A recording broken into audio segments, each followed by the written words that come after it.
आदरणीय आमा बुबा, दाजुभाइ तथा दिदीबहिनीहरू, नमस्कार, जय घन्टी। पार्टी स्थापनाको तेस्रो वर्ष पुगेको यस बेला मैले यो अपिल 9725 नम्बरको थुनुवाका रूपमा भैरहवा कारागारबाट पठाएको छु।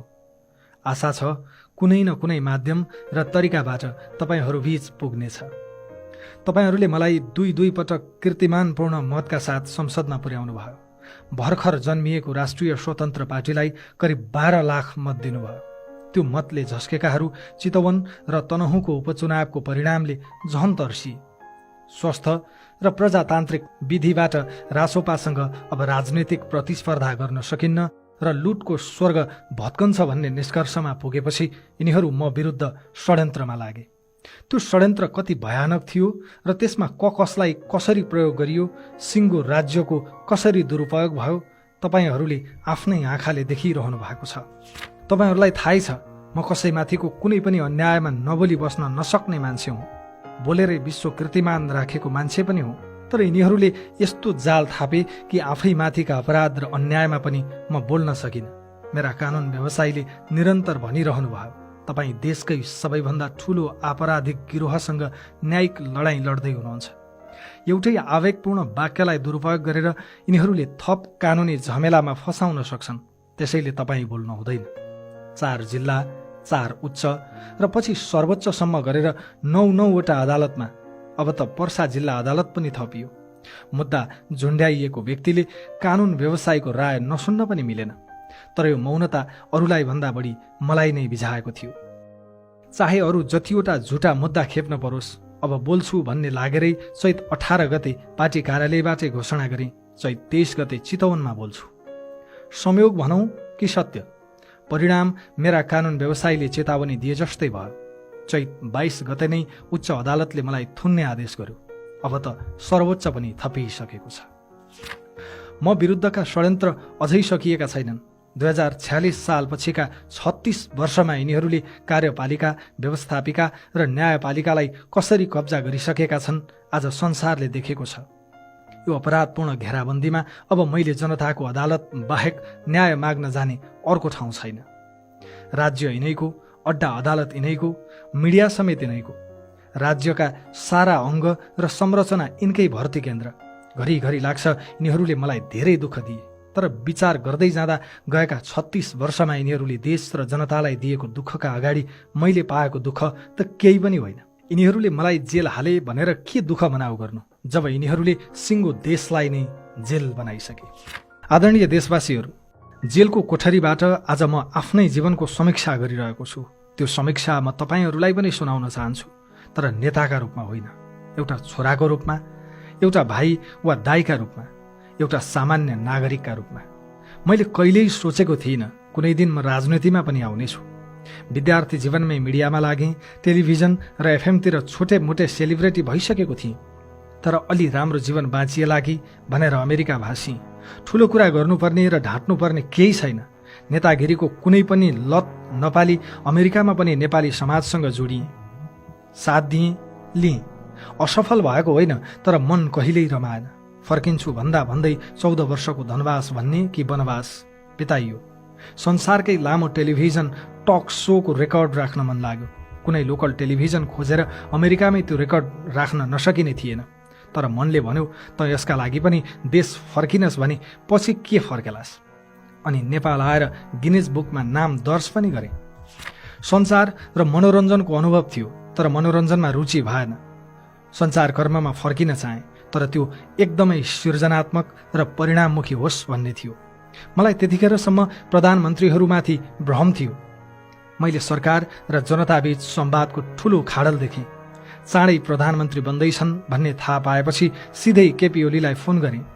न्युयोर्कमा भेट भएको र छोटो अन्तर्वार्ता पनि गरेको संक्षिप्त चिन्जान पनि स्मरण गराएँ र सोधेँ, मेरो कुनै फाइदा नहुने तर प्रधानमन्त्रीका रूपमा तपाईँले गर्नै पर्ने केही कामको कुरा गर्छु, आधा घण्टा समय दिन सक्नुहुन्छ?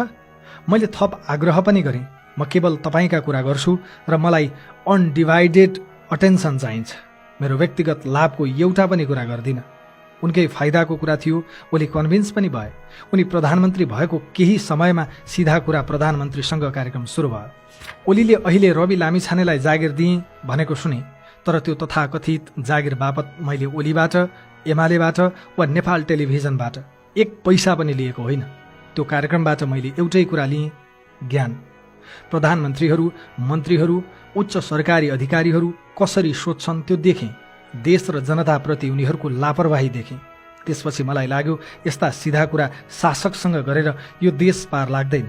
परिणाम खोज्ने हो भने सिधा कुरा त जनतासँग पो गर्नुपर्छ। अनि सुरु भयो सिधा कुरा जनतासँग कार्यक्रम। समस्त नेपाली दाजुभाइ दिदीबहिनीहरू, सिधा कुरा प्रधानमन्त्रीसँग कार्यक्रममा म प्रधानमन्त्री, मन्त्रीहरू र सचिवहरू, आयोजना प्रमुखहरूका एसी रुममा हुन्थे। त्यतिखेरका कार्यक्रम हेर्नुहोस् त, रवि लामिछानेको भाषामा आक्रोश छैन। म इमानका साथ भन्छु, त्यतिखेरसम्म मैले जनताको वास्तविक पीडा र समस्याको भेउ पाएकै थिइनँ। म त सरकारी तथ्याङ्कहरूमा देखिने विकासकै वरपर घुमिरहेको थिएँ। त्यसैले ममा ठूलो आक्रोश र असन्तोष पनि थिएन। म पनि अरू मूलधारका सम्पादक जस्तै शान्त सुनिन्थे। तर सिधा कुरा जनतासँग पछि बल्ल मेरो यो देश र जनताको सत्यसँग सामना सुरु भयो। बोक्सीको आरोपमा मुखमा दिशा कोचाइएकी लक्ष्मी परियारका लगलगी कामेका नाबालक छोराको चित्कार सुने। बोक्सीकै आरोपमा सिङ्गो गाउँबाट निर्घात कुटिएकी राधा चौधरीको आँगनमा पुगे। खाडीमा बेचिएकी कविता तामाङले मालिकको यौन हिंसाबाट बच्न लाइभ कार्यक्रममै आएर हार गुहार मागिन्। एउटै घरको पल्लो कोठामा साथीमाथि भएको जबरजस्ती यौन दुर्व्यवहार देखेकी अर्की चेली इराकदेखि लाइभ आइन्। म स्टुडियोमा मात्र बसिन, सुपरभाइजरको यौन शोषणका कारण अबुधाबीमा आत्महत्या गर्न बाध्य भएकी अष्टमी गुरुङको न्यायका लागि अबुधाबीदेखि गोरखा आरुघाटसम्म पुगे। सिङ्गो गाउँलाई मिटर ब्याजको पासोमा पारेका श्याम परदेशीको अत्याचारको स्थलगत रिपोर्टिङ गरे। ऋण मिनाहा गर्ने शर्तमा गाउँलेका ससाना छोरीहरूलाई आफूसँग रात बिताउन पठा भन्ने घृणित साहुकारहरूसँग जवाफ मागे। मेरो सञ्चारकर्म अलपत्र पूर्वाधार, खुल्लम खुल्ला घुसखोरी, सरकारी अड्डामा नागरिकले पाएको शास्ति, विभिन्न हिंसा, विभेद, ठगी र अपराधको शिकार भएका आम जनताको आँसु र चित्कारतिर सोझियो। विदेशमा समेत ठगिएर जागिर गुमाएर अस्पताल भर्ना भएका, जेलमा कुजिएर बसेका सयौं नेपाली दाजुभाइ दिदीबहिनीका पीडाले दिमाग रन्थनिन्थ्यो। म मान्छु टेलिभिजनमा मेरो स्वर चर्कै सुनियो। सञ्चारकर्मीको रूपमा म उच्च पदस्थहरूको डिनरबाट फर्केर समाचार पढ्दिनथे। लुटिएका, ठगिएका, हेपिएका आम जनताका अर्तनाद, चित्कार र क्रन्दन सुनेर स्टुडियो छिर्थे।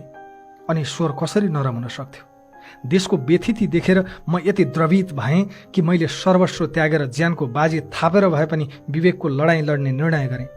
अनकन्टार जङ्गलमा महिनौँ हिँडेर जीवनै हत्केलामा राखेर र दलाललाई 1,40,00,000 तिरेर सयौं नेपाली अमेरिका गइरहेकै बेला मैले अमेरिकी दूतावासलाई उल्टै 3.5 लाख बुझाएर अमेरिकी पासपोर्ट ससम्मान फर्काइदिएँ। त्यति बेला मसँग देश विदेशका समस्या लिएर हरेक दिन 50औं निमुखा र निरुपाय नागरिक फोन वा प्रत्यक्ष संवादमा आउँथे। न्युज 24 को सीमित स्रोत साधनबाट त्यति धेरै समस्या पहिचान र सम्बोधन गर्न सम्भव भएन। म विकल्पको खोजीमा रहेका बेला अलि स्रोत सम्पन्न मानिएका हिमालय र AP1 का मालिक सम्पर्कमा आए। उनीहरूसँग सम्झौताको ड्राफ्ट आदान प्रदान हुँदै थियो। यही सेरोफेरोमा एउटा समाचारको सन्दर्भमा एकपटक मात्र चिन्जान भएका पूर्व DIG छविलाल जोशीले मलाई अलिक ताकेता नै गरी जीवी राईसँग भेटाए। उनीहरू ठूलो लगानीमा गुणस्तरीय टेलिभिजन खोल्दै रहेछन्। मिलेर काम गरौँ भने 15% शेयर दिने भए। मैले कुनै आर्थिक दायित्व बोक्न नपर्ने गरी लिखित सम्झौता नै गरियो। समाचार र कार्यक्रमको जिम्मेवारी मेरो र आर्थिक जिम्मेवारी जीवी राईको रहने कुरा सम्झौता पत्रमा स्पष्ट पारियो। सम्झौतामा पहिलो पक्षका रूपमा जीवी राईले, दोस्रो पक्षका रूपमा मैले र साक्षीका रूपमा छविलाल जोशीले हस्ताक्षर गर्यौं। यसरी ग्यालेक्सी 4K टेलिभिजनमा जोडिए। यसअघि जीवी राईको 7 पुस्तासँग र उनी सम्बद्ध कुनै व्यापारी, व्यवसायी, परिवार, आफन्तसँग मेरो 7 पुस्ताको नातागोता, चिन्जान, भेटघाट, सम्पर्क, व्यापार, व्यवहार केही थिएन।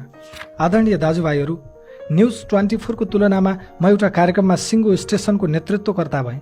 स्टुडियो सानोबाट विशाल भयो। सञ्चारकर्मीको सञ्जाल अझ ठूलो भयो।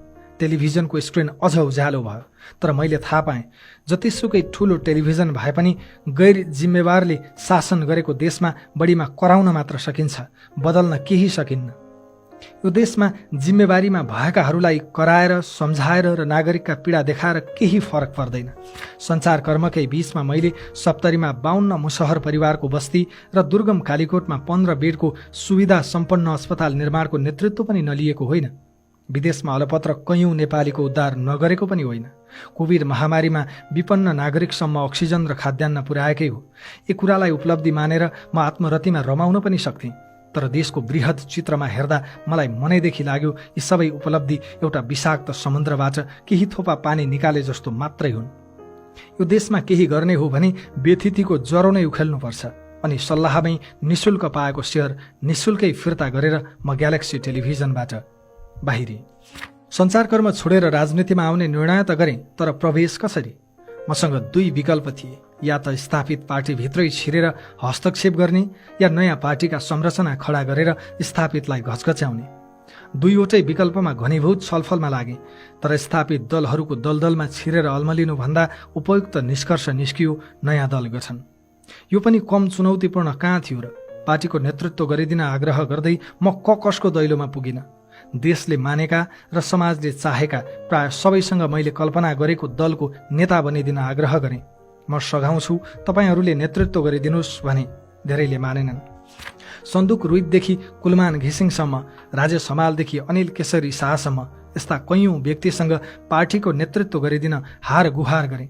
कसैले विश्वास नगरेपछि मात्रै म आफै सभापति भएर पार्टी दर्ता गरेको हुँ। पार्टी खोलिसकेपछि पनि नेतृत्व लिनुहोस् वा कम्तीमा पनि उम्मेद्वार बनिदिनुहोस् भनेर मैले कैयौँ ढोकाहरू ढकढकाएँ, तर मेरो चुनाव प्रचारको समय नष्ट मात्रै भयो। धेरैले मानेनन्। जनताले रासोपालाई चौथो ठूलो पार्टी बनाए, करिब 11% समानुपातिक मत पायौँ। नयाँले पनि के नापे भनेको सुनिन्छ कहिलेकाहीँ। हो, अपेक्षा गरे जति नभएको पक्कै होला, तर म सोध्न सक्छु, परिवर्तनका लागि जनताले दिएको मत पार्टी सभापतिका रूपमा रवि लामिछानेले व्यापारी र माफियालाई बेच्यो त? समानुपातिक मत भनेको नेतालाई बेचेको मत जस्तो बुझिन्थ्यो। नेताले या परिवार, नातागोता र दासहरूलाई सांसद बनाउँथे या व्यापारीलाई बेच्थे। त्यस्तै गर्यो त रासोपाले। प्रत्यक्षमा जस्तै रासोपाले आफूले पाएको समानुपातिक मतमा पनि जनताका सबैभन्दा प्रतिबद्ध प्रतिनिधि छान्यो। म गर्वका साथ सोध्न सक्छु, एसिड आक्रमणमा परेकी बिन्दवासिनी कंसकारलाई कहिल्यै संसदमा लैजान्थे यिनीहरूले? परदेश छोडेर फर्किएकी सुमना श्रेष्ठ यिनीहरूको पार्टीमा कहिल्यै अटाउने थिइन्? स्थापित भनिएकाहरूले कहिले दिन्थे मनिष झा र सन्तोष परियारहरूलाई पालो?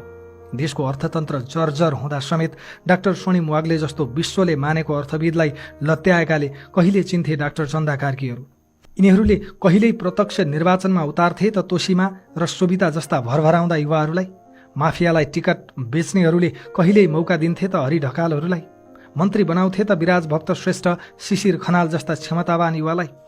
वर्तमान व्यवस्था र संविधान मानेरै पुराना राजनैतिक दलभित्र रहेको विकृति विसङ्गति सम्बोधन गर्ने गरी हामीले नयाँ पार्टी बनायौँ। आज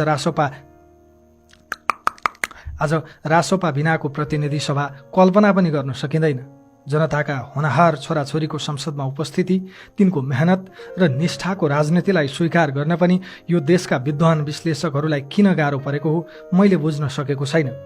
देशको परिस्थितिलाई मूल्याङ्कन गर्दै लम्बेतान आर्टिकल लेख्न र विश्लेषण गर्न रवि लामिछानेलाई पनि नआउने होइन, तर रवि लामिछानेले यस्ता विश्लेषणको प्रभाव देखिसकेको छ। मलाई यो देशको व्यथितिको थप व्याख्या गर्नु छैन, व्यथिति भत्काउनु छ। व्यथितिका वाहकहरूलाई निवेदन दिएर वा अनुरोध गरेर यो देशमा थितिको शासन सुरु हुँदैन। यिनीहरूलाई ललकारेर र धावा बोलेर मात्र थिति बसाल्न सकिन्छ। यिनीहरूलाई चुनौती दिएको मूल्य अहिले मैले तिरिरहेको छु, तर म विचलित छैन। यो आँट र सङ्कल्प भत्काउन यो देशको इतिहासका सबैभन्दा ठूला ठगहरूले उल्टै मलाई ठग साबित गर्ने षड्यन्त्र गरिरहेका छन्, तर म अलिकति पनि हल्लिएको छैन। एकथरी साथीहरू सोध्नुहुन्छ, सरकारमा किन गएको? यसमा मेरो प्रति प्रश्न छ, जनताले हामीलाई दिएको 12 लाख हाराहारी मत यो देशमा हस्तक्षेप गर्न थियो कि संसदमा निवेदन गर्न? निवेदन, अनुरोध, आग्रह, बिन्ती त टेलिभिजनबाटै गरिरहेको थिएँ। कराउन मात्र त टेलिभिजनबाटै कराइसकेको थिएँ। हस्तक्षेप गर्न जनतासँग मत मागेको थिएँ, सत्ताबाटै हस्तक्षेपको प्रयास गरेँ। अब मूल कुरा भन्छु। रवि लामिछानेले पातालबाट ल्यायो बेचन झा। सरकार र समीकरण नै बदलिने गरी भयो त्यसको प्रतिक्रिया। रातारात मिले काङ्ग्रेस र एमाले। मान्छेहरू भन्छन्, तैँले गृहमन्त्रीका रूपमा बालकोटतिर किन आँखा लगाइस्, किन तर्साइस् बुढा नीलकण्ठका दाजुभाउजूलाई? मैले अतिरिक्त केही गरेको होइन, विधिको शासन प्रमाणित गर्न खोजेको मात्रै हुँ। मैले चोरको खुट्टा च्वाट्ट काट्नु भनेको हुँ। स्वाट्ट खुट्टा ककसले र किन ताने तिनै जानुन्। गृहमन्त्रीका रूपमा मैले व्यक्ति चिनिन, केवल विधि चिने। भोलि पनि मैले चिन्ने त्यही हो। जहाँसम्म डरको कुरा छ, रवि लामिछाने यिनीहरूसँग नडराएकै हो, नडराउने नै हो। यिनीहरूले अहिले बन्द गर्लान् बेचन झाहरूको फाइल, जनताको मत र साथ लिएर ती फाइल फेरि खोल्ने नै हो। यिनीहरूलाई अपराधको दण्ड दिने नै हो। गृह मात्र होइन, हामीले सम्हालेका कुनै पनि मन्त्रालयमा एउटै प्रश्न उठेन। सुमना श्रेष्ठ भन्नुहोस् या डिपी अर्याल, शिशिर खनाल भन्नुहोस् या विराज भक्त श्रेष्ठ, हाम्रा कुनै पनि मन्त्रीले जनताले दिएको मतलाई लज्जित बनाएनन्। हरेक मन्त्रीले मन्त्रालयमा सकारात्मक भाव रोपेर फर्के। नातावाद, कृपावाद वा अनियमितताको एउटै आरोप नखेपी सत्ताबाट फर्केको अरू कुनै पार्टी छ नेपालमा?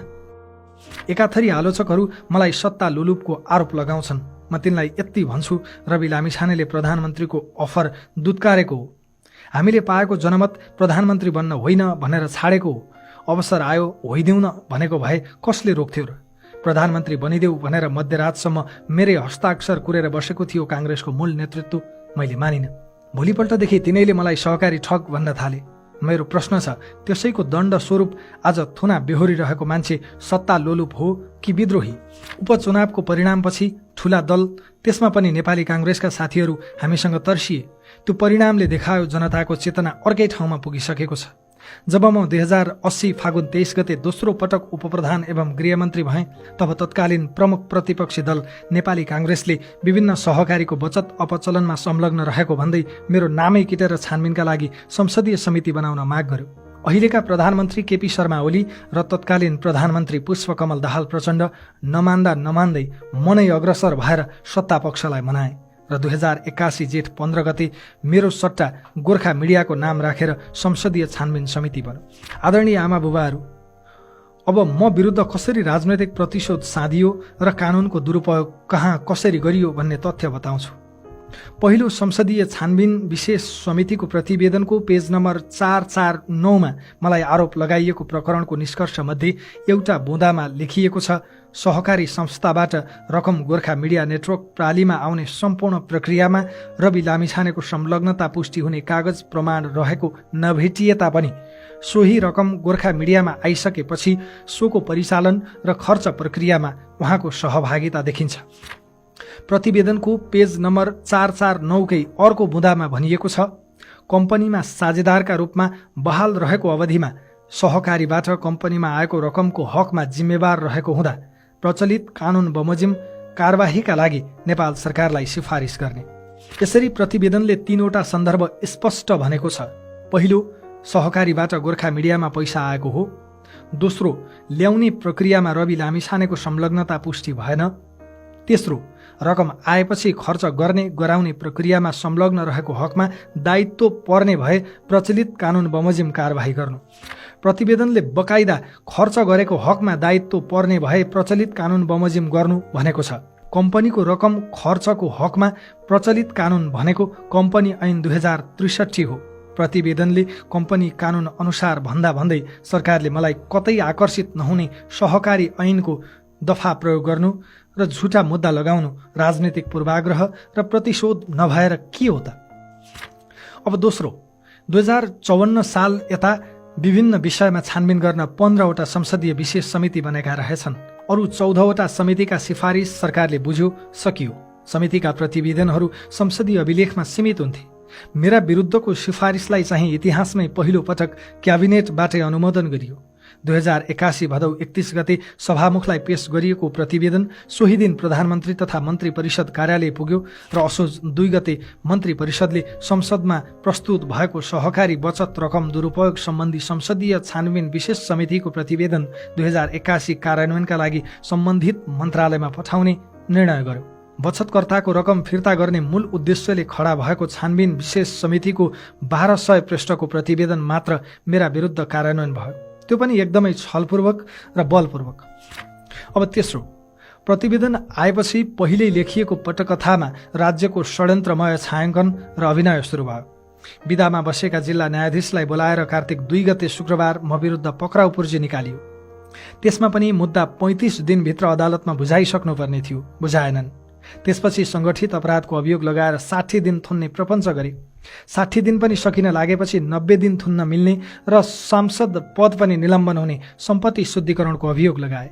एउटै आरोपमा देशका विभिन्न जिल्लामा अनुसन्धान गर्नुपर्दा त्यसको नेतृत्व प्रहरीको केन्द्रीय अनुसन्धान ब्युरोले लिने र एकै ठाउँमा मुद्दा चलाउने अभ्यास छ।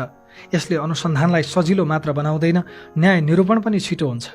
मेरा हकमा पनि त्यही हुनुपर्ने थियो, तर यहाँ प्रश्न न्याय निरूपणको थिएन, प्रतिशोधको थियो, राजनैतिक षड्यन्त्रको थियो।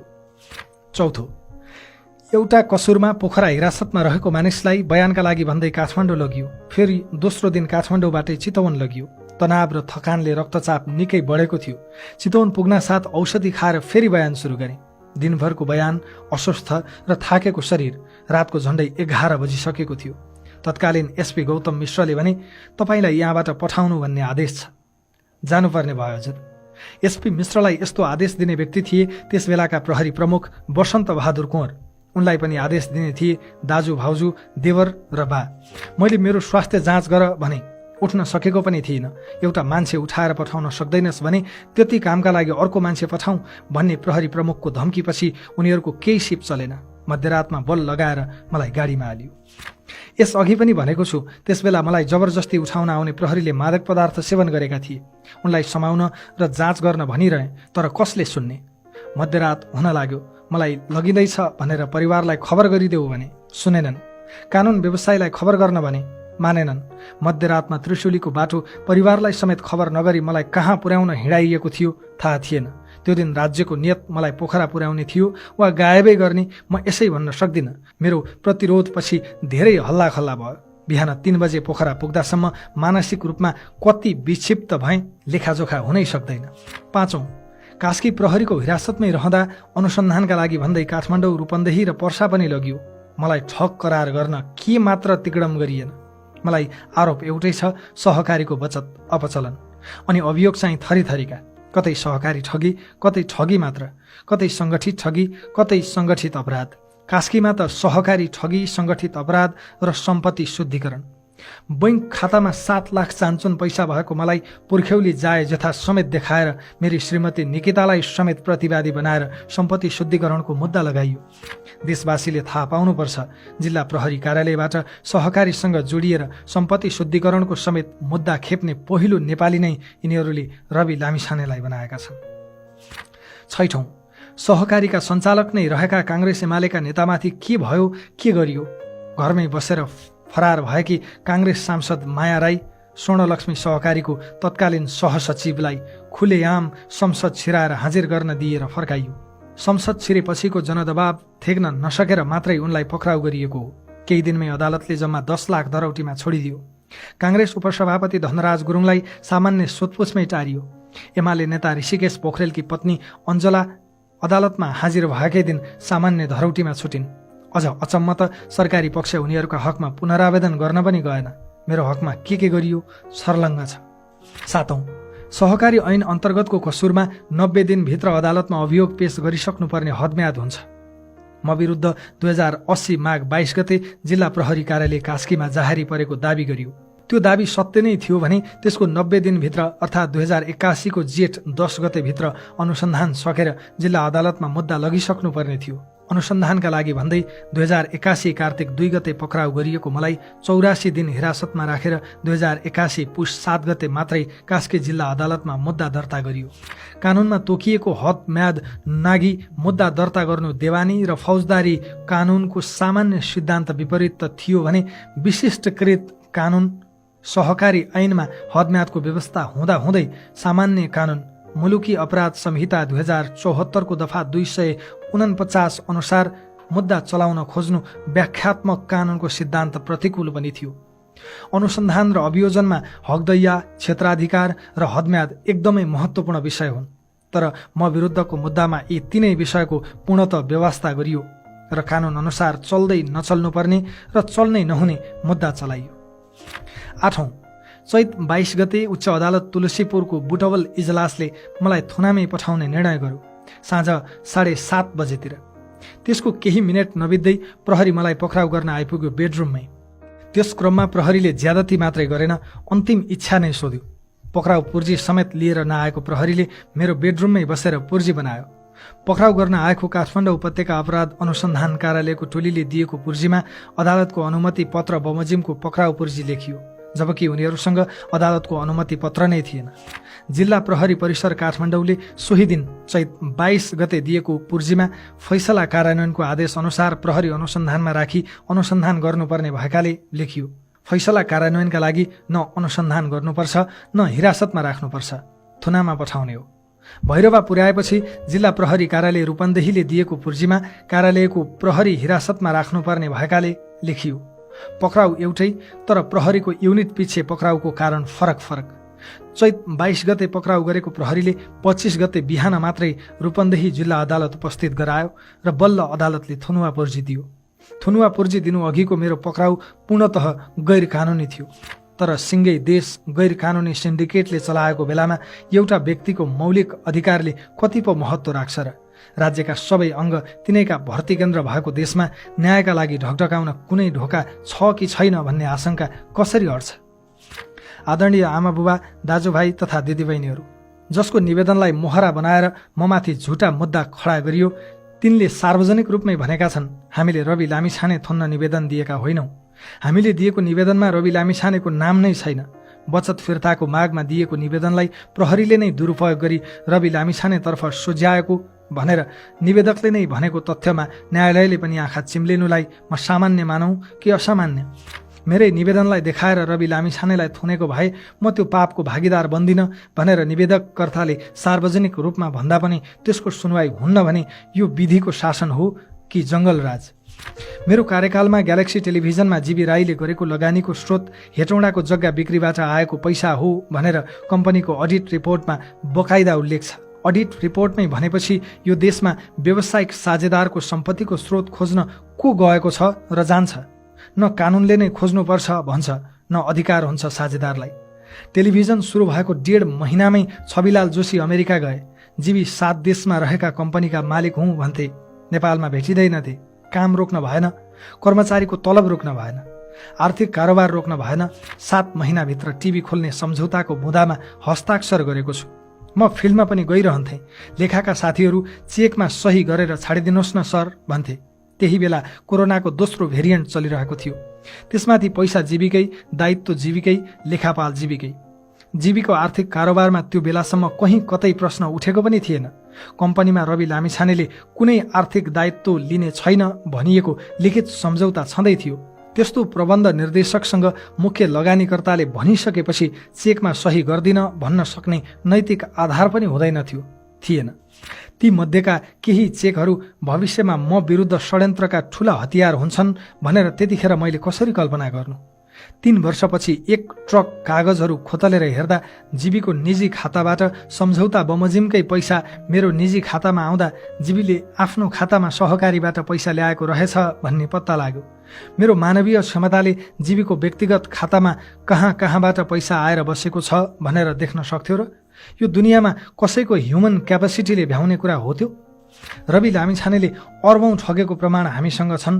आफै निवेदन दिएर सहकारीबाट पैसा निकालेका प्रमाण छन् भनेर संसदमा सादा कागज देखाउँदै गर्जेका नकचराहरूले अहिलेसम्म के दिए त प्रमाण? यिनले महिनौं लगाएर खोजे, तर कुनै एउटै सहकारीमा रहेछ त रवि लामिछानेको ऋण पाऊँ भन्ने एउटै निवेदन? कुनै सहकारीमा भेटियो त रवि लामिछानेको एउटै हस्ताक्षर? कुनै सहकारीमा रहेछ त रवि लामिछाने पदाधिकारी, सदस्य, कर्मचारी? पदाधिकारी, सदस्य, कर्मचारी नै नभई कसैले ठग्न सक्छ त सहकारीलाई?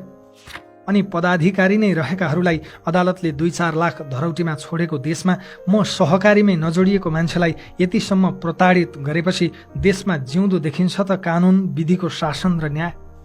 यो देशमा नैतिकता छ भन्ने भ्रममा अब म छैन। त्यसैले कसैको मानहानिको दबावमा पनि छैन। यो लोकतन्त्र होइन जहाँ राज्यका अङ्गबीच शक्ति सन्तुलन होस्। यो त सीमित नेताहरूले पछिल्ला 36 वर्षमा तयार गरेको आपराधिक सिन्डिकेट हो, जहाँ हरेक ठाउँमा यिनैका कार्यकर्ता र खेताला छन्। यिनीहरूले राज्यका अङ्गहरूसहित भागबण्डामा पारिएका संवैधानिक निकायहरूलाई समेत एउटै रावणका फरक टाउका बनाइसकेका छन्। अरू संवैधानिक निकाय छोडिदिनुहोस्, न्यायपालिकाकै अवस्था के छ? पूर्व न्यायाधीश सुशीला कार्कीको पुस्तक न्याय पढे मात्रै पनि सर्लङ्ग हुन्छ। न्यायाधीश बन्ने ढोका यिनैले खोल्छन्, यिनैले बन्द गर्छन्। नेताहरूले नचाहे संसदीय सुनवाई नै नगरेर न्यायाधीश र प्रधान न्यायाधीश बन्न दिँदैनन्। त्यसैले पार्टीकै कार्यकर्ता पनि हुन परेन। रोल क्रममा परेको न्यायमूर्तिले करियरकै बलि चढाएर म बबुरु रवि लामिछानेलाई किन र कसरी दिन्छ न्याय? जति माथि गयो न्यायपालिका त्यति बढी दबावमा किन छ भने न्याय परिषद र संसदीय सुनवाईका दुई तरबार हमेसा न्यायमूर्तिमाथि छन्। यो काल कोठरीबाट म घरिघरि सोध्छु, आफै यति अन्याय, दबाव र प्रभावमा बाँचेको न्यायपालिकासँग मैले अलि धेरै अपेक्षा राखेर अन्याय पो गरेँ कि? आदरणीय आमा बुबा, दाजुभाइ तथा दिदीबहिनीहरू, मेरा विरुद्धका आदेश लेख्नु अघि इजलासमा किन अस्वाभाविक गतिविधिको शङ्का हुन्छ म आफै चिन्तित छु।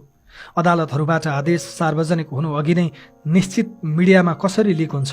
दिउँसै सकिएका बहस घण्टौँपछि जम्मा 5-7 पेजमै फैसला किन आउँछ? 24 घण्टामा फैसला गरिसक्नुपर्ने बन्दी प्रत्यक्षीकरण जस्तो रिट मेरै हकमा पटक पटक हेर्न नमिल्ने हुँदै 1 महिनासम्म किन लम्बिन्छ? मेरै मुद्दामा जिल्लाकै फैसला सदर भयो भनेर वेबसाइटमा आउँछ अनि एकैछिनमा फेरि मेटेर किन सच्याइन्छ? बुटवलमा आदेश भएको केही मिनेटभित्रै काठमाडौँमा प्रहरी मलाई पक्राउ गर्न बिस्तरासम्मै कसरी आइपुग्छ?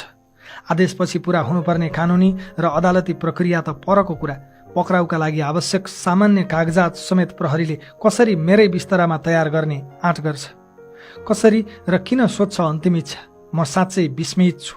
आफ्नो भन्दा पनि देशको नियति सम्झेर चिन्तित छु। अदालतको आदेश सुन्न बसेकी मेरी श्रीमती निकितालाई एक्लै छाडेर आदेश सुनाउने कर्मचारी सोझै मिडिया किन र कसरी जान सक्छ? जबकि निवेदक पनि भएकाले सबैभन्दा पहिले आदेश सुन्ने हक निकिताको हुन्थ्यो। अब मेरो जीवनको उद्देश्य व्यक्तिगत उन्मुक्ति होइन, सीमित नेताहरूको अहिलेको आपराधिक सिन्डिकेटबाट सिङ्गो देशको उन्मुक्ति हो। रवि लामिछानेले नाकको डाँडी भाँच्नुपर्छ भनेको थियो भनेर निकै ट्रोल बनाइँदैछ। म आज यो काल कोठरीबाट दोहोर्याउँदैछु, राज्यको पूर्ण पुनर्संरचना गर्ने नै हो। ममाथि अत्याचार गर्ने लोकतन्त्र होइन, ओली थापाहरूको कुटिल षड्यन्त्र र लेखक बडालहरूको कानुनी प्रपञ्च हो। विधिको शासन त यिनीहरूले उहिल्यै समाप्त पारिसकेका हुन्। हरेक संवैधानिक निकायमा यिनले धारिला हतियार लुकाएका छन्। यो सिन्डिकेटमा केही सीमित नेताहरू बाहेक कोही सुरक्षित छैन। अब देशलाई मैले भन्नुपर्छ, म सिस्टम भित्रैबाट न्यायका लागि प्रयास त गरौँला, आश्वस्त छैन। यसो भनिरहँदा न्यायालयप्रतिको मेरो विश्वासलाई मैले दागबत्ती नै दिइसकेको छैन। ढिलो चाँडो ममाथिको अन्याय अदालतले देख्नेछ। जति चित्त दुखे पनि आश गर्ने अदालतभन्दा अर्को ठाउँ पो कहाँ छ र? अब म आफूमाथिको राजनैतिक षड्यन्त्र विरुद्ध जनताको अदालतमा पनि लड्न प्रतिबद्ध छु। आजबाट मैले आफ्नो मुद्दा दुनियाँकै सबैभन्दा ठुलो अदालत जनताको अदालतमा पनि दर्ता गराउने निधो गरेको छु। ममाथि राजनीतिक प्रतिशोध साधेको हो भन्ने लाग्नेले हस्ताक्षर गरी सहयोग गरिदिनुहोला। मेरो विपक्षमा अहिले जे जस्ता आधार देखाइएका छन् ती कुनै पनि सहकारीका होइनन्, कम्पनीका हुन्। चाहे बैंक खाता सञ्चालन, चाहे चेकमा हस्ताक्षर वा सेयर स्वामित्व, यी सबै कम्पनीसँग सम्बन्धित क्रियाकलाप हुन्। सहकारी संस्था बचत रकम दुरुपयोग सम्बन्धी विशेष छानबिन प्रतिवेदन 2081 कार्यान्वयनका नाममा ममाथि यति धेरै ठाउँमा यति धेरै अदालतमा अत्याचार गरिँदैछ कि त्यही प्रतिवेदनले नेपालीमै भनेको छ, कुनै पनि सहकारीबाट ऋण ल्याउन रवि लामिछानेको कुनै भूमिका छैन। तर ममाथि राजनैतिक प्रतिशोध साधेर झुटा मुद्दा लगाइयो। ममाथि चलेका सबै मुद्दाका जाहेरीहरू यो सरकार बनेपछि रमेश लेखक गृहमन्त्री भएपछि मात्रै दर्ता भएका हुन्। प्रहरीले तयार पारेर राखेको जाहेरीमा डर, लोभ, प्रलोभन र झुटो आश्वासन दिलाएर ल्याप्चे लगाउन लगाइएका निवेदनहरूमा मुद्दा चलाइएको छ। मेरा लागि मुद्दा चलाउन मान्छे हात समातेर ल्याउनु परेको छ। तर यिनका लागि मुद्दा चलाउनु परे यिनलाई को बन्छ करोडपतिमा जस्तै अप्सन दिन सकिन्छ? भन, कुन मुद्दामा अनुसन्धान होस् भन्ने चाहन्छौ? यिनले गरेको करतुत मध्ये यिनैले रोजेको एउटाबाट मुद्दा चलाउँदा पनि यिनको बाँकी जीवन जेलमा बित्छ। जाय जथा राज्य कोषमा दाखिला हुन्छ। समयले यो अधुरो, अपुरो र नेपाली जनताले देख्न चाहेको दृश्य चाँडै पुरा गर्नेछ भन्ने कुरामा म ढुक्क छु। मेरै हातले त्यो शुभ कार्यमा हस्ताक्षर गर्न पाएनन् भने पनि मेरा कानले त्यो समाचार अवश्य सुन्नेछन्। म मरेछु, मारिएछु भने पनि देशले एक दिन यो समाचार सुन्नेछ। परिवर्तनको घण्टी सिंहदरबार छिरिसकेको छ। एउटा बिन्दुमा पुगेपछि घण्टी बज्छ मात्र होइन, घण्टीले बजाउँछ पनि। अहिले म थुनिएको बुटवलको सुप्रिम सहकारीका विभिन्न तहका पदाधिकारी, शाखा प्रमुख र कर्मचारी नै धरौटीमा रिहा भएका छन्। सहकारीका तत्कालीन सचिव दिपेश पुन 4 लाख धरौटीमा रिहा भए। जीवी राई सम्बद्ध विभिन्न सहकारीमा सूचना प्रविधि विभागको प्रमुख रहेका भविश्वर अर्यालले 18,40,000 रुपैयाँ धरौटी बुझाएर पुग्यो। सुप्रिम सहकारीको भैरहवा शाखाका व्यवस्थापक दुर्गा पाण्ड्य चापागाई 18 लाख धरौटी बुझाएर छुटे। त्यही सहकारीका कर्मचारी पनि थुनामा छैनन्। नवीन अछामी 10 लाख, दीपक नेउपाने 4,45,000, निता थापा र रोशनी गुरुङ जनही 2 लाख, आशिष राणाभाट 50,000 र मनोहर मोहम्मद 34,000 धरौटी बुझाएर रिहा भइसकेका छन्। सहकारीको सञ्चालक समितिका पूर्व सदस्य मजहर मोहम्मद पनि 1 लाख रुपैयाँ धरौटीमा निस्के। ननिस्केको त त्यही रवि लामिछाने मात्र न हो। सहकारीमा प्रत्यक्ष संलग्नहरू यसरी ससानो धरौटीमा छोड्दा संलग्नै नभएको म चाहिँ थुनामा छु, तैपनि अदालतको मानहानिका डरले आफ्नो पक्ष खुलस्त राख्न सक्दिन। कस्तो न्याय हो यो? देशमा सबै सहकारी पीडितले पैसा फिर्ता पाएछन् भने पनि जीवी राई सम्बद्ध सहकारीका बचतकर्ताले कहिल्यै पाउने छैनन्। सुरुमा जीवी राईलाई केवल सहकारी ठगीको मुद्दा थियो, पछि रवि लामिछानेलाई फसाउन जीवीमाथि पनि सङ्गठित अपराध र सम्पत्ति शुद्धिकरणको मुद्दा लगाइयो। जीवी राईले मलेसियाबाट लाखौं डलर बोकेर फर्केछन् भने पनि हिसाब फरफारक गर्न नपाओस् भन्ने चाहन्छन् यिनीहरू। त्यसका लागि मेलमिलापको ढोका समेत बन्द गर्ने कानुनी प्रपञ्च रचिसकिएको छ। तर म बचतकर्तालाई जेलको बन्द कोठाबाट बाचा गर्न चाहन्छु कि यिनले बन्द गरेको तपाईँहरूको बचत प्राप्त गर्ने त्यो ढोका रवि लामिछानेले चाँडै नै तोड्नेछ र तपाईँहरूको आफ्नो बचत प्राप्त गर्नुहुनेछ। एउटा रवि लामिछानेको शिकार गर्न यिनीहरूले हजारौं बचतकर्तामाथि गरेको अन्यायको मूल्य एक दिन अवश्य चुकाउनेछन्। आफ्नो मात्र चिन्ता गर्न म यो अपिल पठाउँदै छैन। यिनीहरूले म माथि गरेको अत्याचार देशको अर्थ राजनीतिमाथि गरेको अत्याचारका अघि केही पनि होइन। यो देश यिनीहरूले तपाईँहरूले देखे सोचे भन्दा धेरै बिगारेका छन्।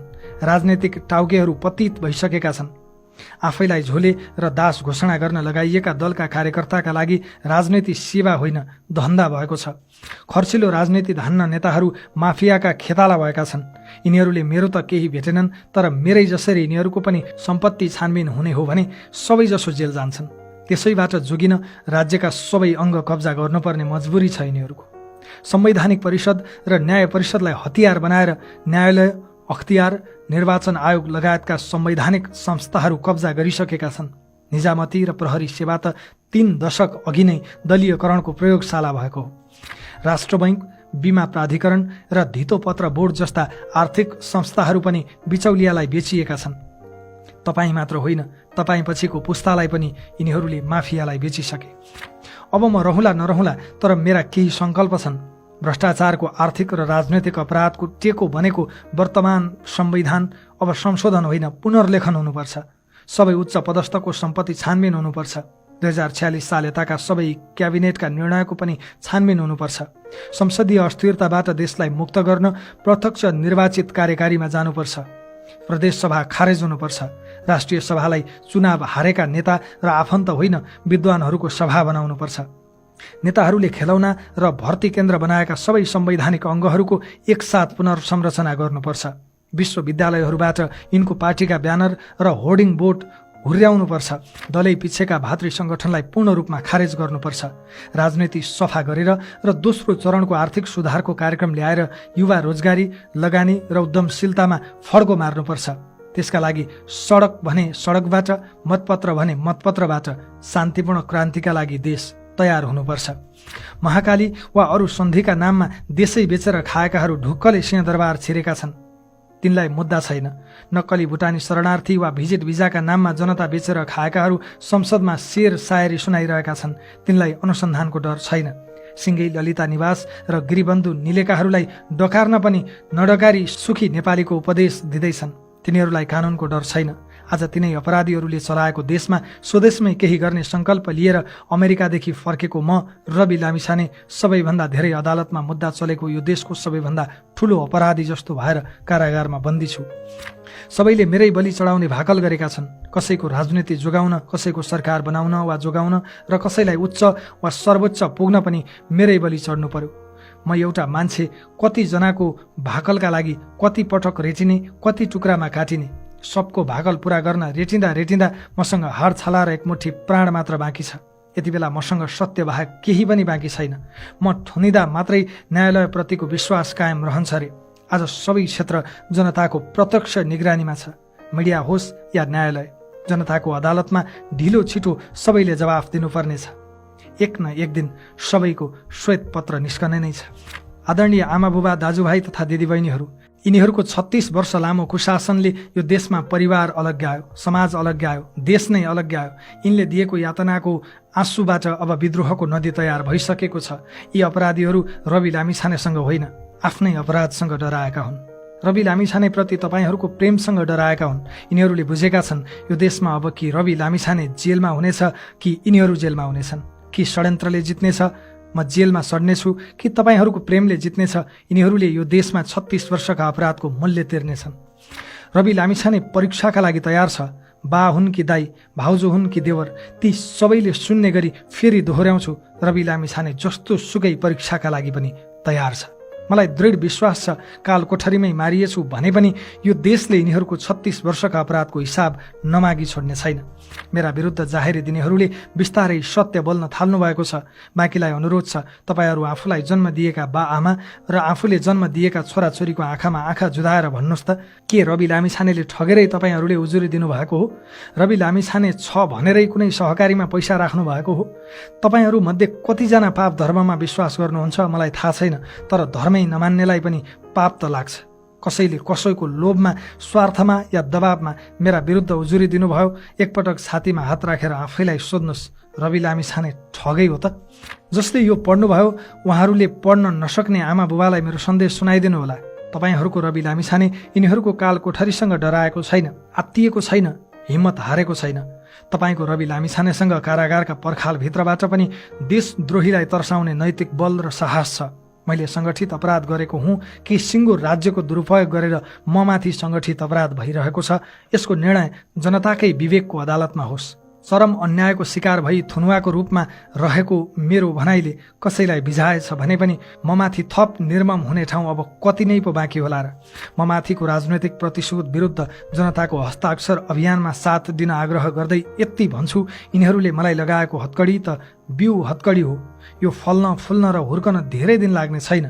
स्वर्ग जस्तो देशलाई नर्क बनाएका अपराधीहरू षड्यन्त्रकै बलमा अब धेरै दिन जोगिन सक्ने छैनन्। म मारिएछु भने पनि जनताले यिनीहरूका हातबाट तस्करले दिएका घडी खोस्नेछन् र हत्कडी लगाउनेछन्।